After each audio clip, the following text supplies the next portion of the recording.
Démineur, journaliste en Syrie, pêcheur en haute mer, pilote de ligne en Russie et bûcheron. Non, pas ça, bûcheron, voilà. À première vue, les métiers que je viens de citer n'ont aucun lien entre eux. Et pourtant si, il existe un lien infime, tout petit. Les 5 métiers que je viens de vous citer font partie des métiers les plus dangereux qui existent dans notre monde. Oui, même bûcheron. Bonjour à tous, c'est Kuro Clément et aujourd'hui je vais vous faire part d'une question que je me suis posée récemment en dessinant pour changer. Quels étaient les métiers les plus dangereux, mais dans le monde du manga? Parce que on le sait, dans les mangas shonen surtout, les auteurs aiment bien inventer des métiers sortis de nulle part. Des métiers qui sont en résonance avec leur monde la plupart du temps. Des métiers où le héros ou l'héroïne seront obligés de faire parfois pour atteindre leur objectif. Et la plupart du temps, souvent ces métiers, c'est des métiers super dangereux. Bishokuya, ou gourmet hunter du manga Toriko. Dans un monde où tout, mais absolument tout tourne autour de la gastronomie, certains restaurants plus fortunés que d'autres sont prêts à tout pour obtenir les meilleurs et les plus rares des mets. Étant eux-mêmes incapables de se les procurer, ces restaurants font appel au système de gourmet hunter, les Bishokuya. Et si tu connais pas déjà le manga Toriko, tu dois te dire mais attends, tu te fiches de moi.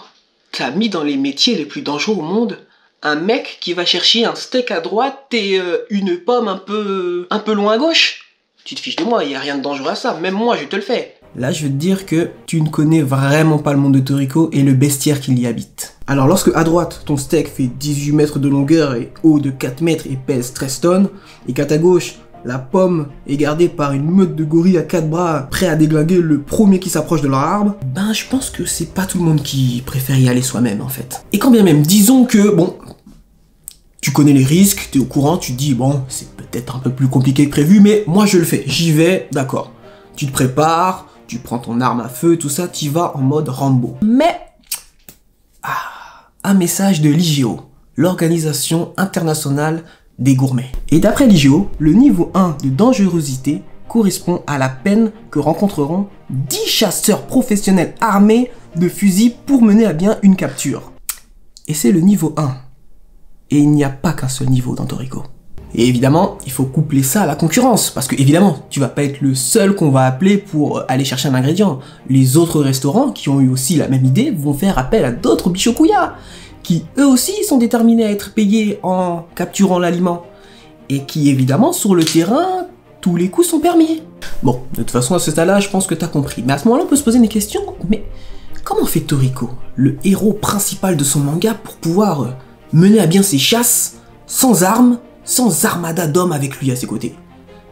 Bah c'est pas la question, donc si tu veux savoir, t'as qu'à lire le manga par toi-même, tout simplement. Kizatsutai, le corps de tueur des démons, le manga Kimetsu no Yaiba. Et pour postuler au poste d'Ashura, oh, excuse-moi, pour être crédible à postuler au poste d'Ashura, parce que évidemment les mecs qui vont regarder ton dossier, c'est pas sûr qu'ils te sélectionnent en plus. Il faut avoir tué déjà 50 démons en rang Kinoé. C'est déjà compliqué. Ou peut-être débarrassé de l'une des 12 lunes. Je crois qu'ils sont 12. Je sais plus, quelque chose comme ça. En gros, les bras droits du grand méchant Musan. Et là, peut-être enfin, on va prendre ton dossier en sérieux. Mais c'est pas fini. Parce que même quand on prend ton dossier en sérieux, tu seras pas Ashira. Non. À ce moment-là, tu peux devenir... mince, comment ça s'appelle encore? À ce moment-là, tu peux devenir Tsugiko. Je sais pas si ça se dit comme ça. En gros, le disciple de l'un des Ashira. Ça veut dire que si un des Ashira un jour part à la retraite, ce qui est peu probable, ou meurt au combat, tu auras la possibilité de demander un poste d'Ashira ou de partir avec un autre Ashira pour finir ta formation. Bon, donc arrivé à ce stade-là, j'imagine que là tu dois te dire non mais c'est bon, du calme Kuro, moi j'étais juste venu voir un poste d'été tranquille pour me dépanner rapidement, tu vois, je t'ai pas demandé un truc aussi compliqué à faire, aussi compliqué à réaliser, c'est trop dangereux pour moi. Franchement, je suis d'accord. C'est vrai que honnêtement, c'est un métier beaucoup trop compliqué. C'est beaucoup de choses sur les épaules. En plus, tu travailles de nuit. T'imagines? Qui te paye? Bah, le mec, là, avec ses cicatrices cheloues au visage, là, j'imagine. Et lui, il sort d'où l'argent? Ah, j'en sais rien. J'en sais rien. Super-héros. Eh oui, maintenant, super-héros est un métier reconnu par le gouvernement dans certains mangas. Eh oui, c'est fini l'époque de la cape autour du cou, le masque pour cacher son visage. Maintenant, non, t'as des établissements spécialisés pour ça, t'as des portes ouvertes, tu fais même des stages. Les mecs, ils sont bien entourés, tu vois, ils sont accompagnés tout au long de leur scolarité afin de pouvoir développer leur pouvoir et les maîtriser. Et en plus de ça, ils sont aussi managés tout au long pour avoir la mentalité du super-héros, tu vois. C'est vraiment quelque chose de sérieux chez eux. T'as tout un business maintenant. Bah, c'est triste, hein, franchement, arriver à ce stade-là, mais moi je me pose une question quand même, ils faisaient comment les héros à l'époque quand même? On le sait tous, être super-héros c'est dangereux. Il suffit de voir les films Marvel ou les DC Comics pour le comprendre facilement. Dans ce genre d'histoire, la plupart du temps, le super-héros c'est le gars un peu qu'on appelle quand il n'y a plus d'espoir, quand la police n'arrive plus à gérer la situation, quand l'armée elle-même n'arrive plus à gérer la situation. C'est un petit peu la bonne poire qui vient aider la veuve et l'orphelin, peu importe l'heure. Mais quand il en a envie, il pouvait se reposer quand il avait la flemme. Là, quand super-héros c'est ton métier, je trouve ça plus compliqué et encore plus dangereux. On va prendre pour un simple exemple, One Punch Man. Le seul manga où c'est un chauve qui casse la gueule à tout le monde. Comme par hasard. Qu'est-ce que tu racontes? Il n'y a rien d'incroyable là. Être chauve. Dans le manga One Punch Man, il existe une organisation en charge de tous les héros, l'association des héros. Ouais, le nom il n'est pas cherché. Dans le manga, il est impossible d'être vu ou même considéré comme un héros, peu importe le nombre ou le quota de bonnes actions que tu fais. Aux yeux des citoyens, si tu n'es pas avec l'association des héros, si tu n'es pas officiellement sur le registre, alors tu seras toujours considéré comme un mec un peu chelou qui fait des acrobaties à droite à gauche et rien de plus. Une fois tes papiers récupérés auprès de l'association, c'est là que les choses malsaines commencent, je trouve. Alors déjà d'une, t'es classé en fonction de ta force et un petit peu de ta popularité. Bien sûr, tu reçois une rémunération en fonction de la valeur estimée par l'association des héros. Si t'aides une petite grand-mère à traverser la rue, c'est peut-être 30 balles. Probablement, si l'association le décide. Mais si genre tu vas affronter Thanos et toute son armée, là il y a moyen de se faire des thunes. Il y a vraiment beaucoup de thunes. Honnêtement, est-ce que ça vaut le coup de faire ce métier si on n'est pas une bonne poire remplie de justice? Bah moi je pense que non. Hunter, du manga Hunter x Hunter. Gunfrix, jeune garçon âgé de 11 ans, quitte son île natale, l'île de la baleine, avec des rêves simples en tête, devenir Hunter, retrouver son père qui l'a abandonné pour ce même travail. Mais Gun ne lui en veut pas, oh non au contraire. Si son père préfère continuer sa profession de Hunter au lieu de s'occuper de son fils, c'est que le métier d'Hunter doit vraiment être incroyable. Voilà comment pense notre héros âgé de 11 ans. D'accord. Donc ça veut dire que si ton père t'abandonne pour aller chercher des clopes, ça veut dire que tu dois fumer. Bah non, faut pas fumer, c'est pas bien, non, c'est pas ça. Être Hunter, c'est quelque chose. Le devenir, c'en est une autre. Mais déjà, c'est quoi Hunter? Hunter, c'est un petit peu un surhomme qui a des autorisations réglementées pour pouvoir aller dans des îles interdites, méconnues de tous, traquer des bêtes rares et fantastiques, chasser des trésors enfouis au fin fond de l'océan ou ailleurs, et parfois aussi tuer des hommes et les traquer. Le métier d'Hunter est difficile, c'est sûr. L'examen pour le devenir l'est tout autant. Avec un pourcentage de réussite de 1 sur 100 000 participants, on est quasiment sûr de se faire tuer en voulant le passer. Entre manipulateurs, psychopathes en tout genre, tueurs professionnels et vengeurs efféminés, on se croirait dans un vrai rendez-vous de raclures en tout genre.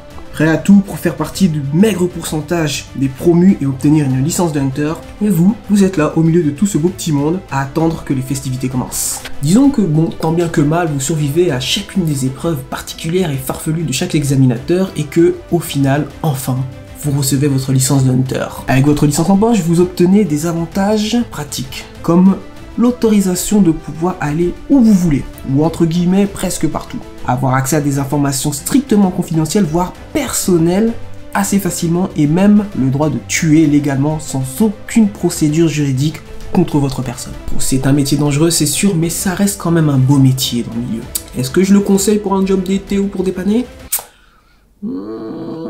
C'est compliqué. Les risques sont au niveau des avantages obtenus après. Moi, personnellement, si je devais devenir Hunter, je m'arrêterais fin examen, je vendrais ma licence, je vivrais peinard.